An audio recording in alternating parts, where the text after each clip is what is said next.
जो भी हुआ, it is a dastardly attack and we condemn it and we there is no place of for violence. और मैंने पहले भी कहा, ये जो इनने दहशतगर्दी यहाँ की और ये जो आतंकवाद किया, we completely condemn it.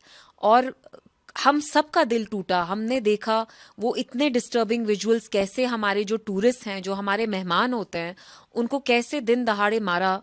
And इसमें जो दो हमारी यंग बहनें थी, एक तो हिमांशी गरवाल करके हैं और दूसरी भी हैं जो शुभांशु की विडो हैं। एम आई राइट? शुभांशु है उनका नाम, तो शुभम।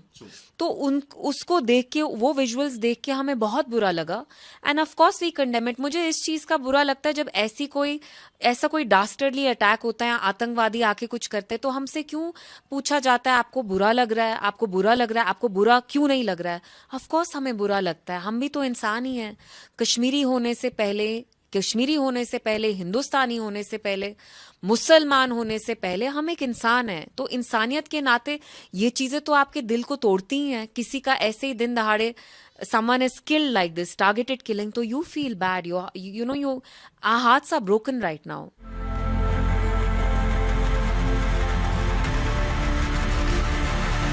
पिछले 6 साल से आप जानते हैं, 2019 के बाद जब से आर्टिकल 370 यहाँ हटाया गया, एब्रोगेट किया गया, जम्मू कश्मीर का जो स्पेशल स्टेटस था वो हमसे छीना गया।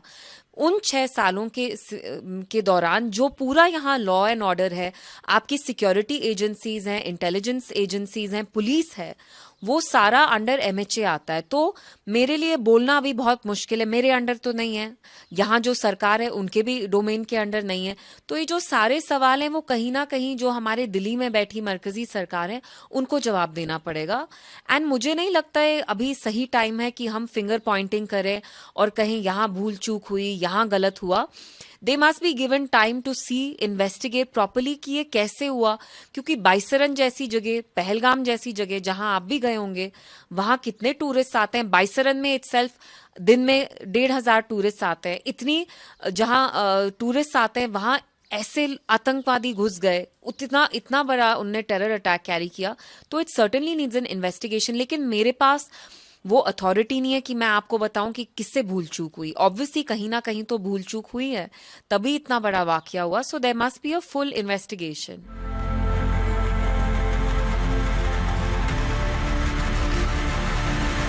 मैं समझती हूं जो यहाँ आए हैं 30-40 साल से, यहाँ इतनी सारी लेडीज हैं, इनफैक्ट उनमें से एक औरत ऐसी भी हैं जिनके जो बेटे थे वो सीआरपीएफ में थे और वो शहीद हुए 2021 में।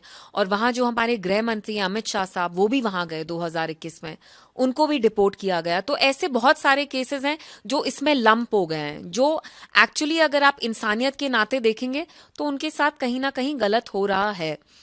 लेकिन एट द सेम टाइम जो ये हमारी यहाँ सरकार कर रही है, if these are steps that they feel they need to take, but somewhere मेरा अपना पर्सनल ओपिनियन है कि हमें ह्यूमेन भी थोड़ा होना चाहिए।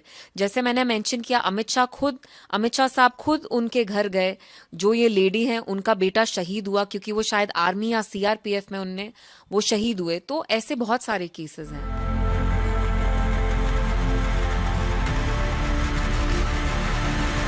मुझे नहीं पता इस केस के बारे में। जैसे मैंने कहा, अगर पुलिस के लोग बात छुपा रहे हैं, उसका जस्टिफिकेशन या उसकी रिस्पॉन्सिबिलिटी, जिम्मेवारी मेरे तक नहीं है। लेकिन मैंने इनके इंटरव्यू देखे, इनने कुछ कहा कि इनने इन्फॉर्म किया था, सीआरपीएफ को भी किया था, यहाँ की सिक्योरिटी एजेंसीज को भी किया था। तो this is something he has done. मुझे नहीं पता है, किसी सीआरपीएफ के जवान का पर्सनल मैटर है, मैं कैसे इसमें घुस के आपको विद सर्टेनिटी बता सकती हूँ। अभी तो इसमें भी तहकीकात चल रही है।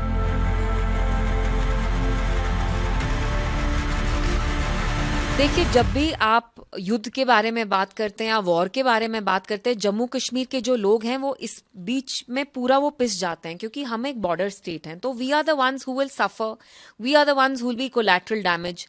लेकिन कुछ चीजें आपके कंट्रोल में नहीं है। अगर यहाँ की सरकार को इन रिटेलिएशन कुछ करना पड़ता है, और whatever they feel that they have to do to maintain law and order, to keep India secure, that is something that is in their domain. I cannot comment on it, but war is never the answer. Modi ji ने पिछले साल जब वो I think Russia गए, तो उनने कहीं speech में कहा that the era of war is over, यानी युद्ध का जो पीरियड था वो अब नहीं रहा है। तो it's time to remember that as well, I feel.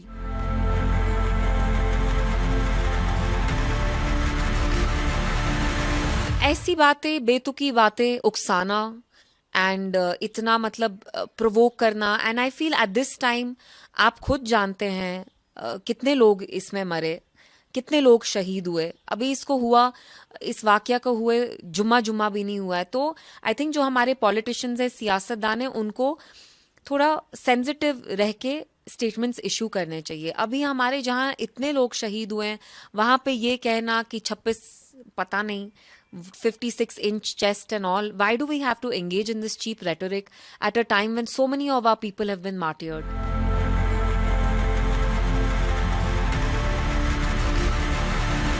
I don't know, लेकिन मुझे लगता है कि जम्मू कश्मीर के लोगों ने इतना कुछ खोया 2019 के बाद। मुझे लगता है कि we have to fight for a bigger cause. ये स्टेटहुड वगैरह जो नैरेटिव जो एनसी चला रही है, जो यहाँ की सरकार है, वो बीजेपी का नैरेटिव है। एनसी ने असेंबली में वक्फ के बारे में बात नहीं की, बीजेपी के एमएलएज ने भी नहीं की। एनसी स्टेटहुड मांगता है, बीजेपी के एमएलएज भी स्टेटहुड मांगते हैं। तो फिर जम्मू कश्मीर की आवाम ने आपको 50 एमएलएज क्यों दिए, 50 सीटें क्यों दी? अगर आपको यहाँ बीजेपी का ही नैरेटिव चलाना है, तो आप तो यहाँ के लोगों के साथ धोखा कर रहे हैं। You are betraying them.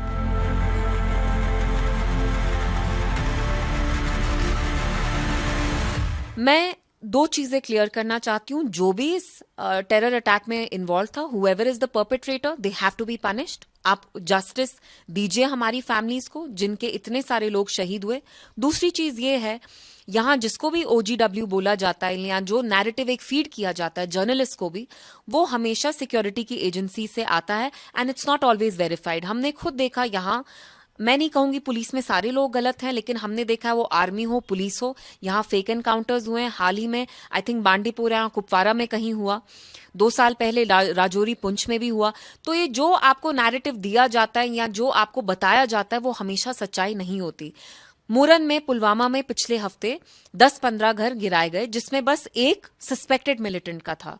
जो बाकी लोग थे, they are innocent civilians. Although I am thankful, जब महबूबा जी ने होम मिनिस्टर साहब को स्टूडेंट्स के बारे में बोला, ले हमने ये भी बताया कि जो यहाँ घर डिमोलिश हो रहे हैं, आप सबके घर डिमोलिश कर रहे हैं, गलत है। कहीं ना कहीं दिल्ली ने चीजें रोकी, लेकिन आप सबको OGW और मिलिटेंट करार नहीं ठहरा सकते। आप पहले कहते हैं 2019 के बाद जम्मू कश्मीर के लोग इंटीग्रेशन हो गई। Integration is not just geographical और borders, it's also emotional, it's it's psychological. वो भी इंटीग्रेशन आप करिए। अगर आप यहाँ सबको शक की निगाह से देखेंगे, नफरत से देखेंगे, एज एन उग्रवादी OGW देखेंगे, तो दिल की दूरी और दिल्ली की दूरी कैसे दूर होगी?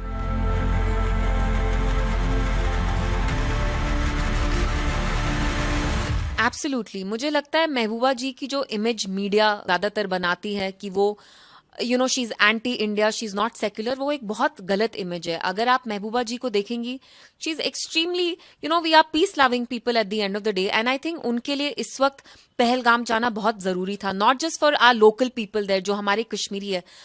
As important as it was for Kashmiri people to show our solidarity, it was even more important to go there and to show our tourists कि हम आपका हमेशा यहाँ से खैर मकदम करते आए हैं और करते रहेंगे।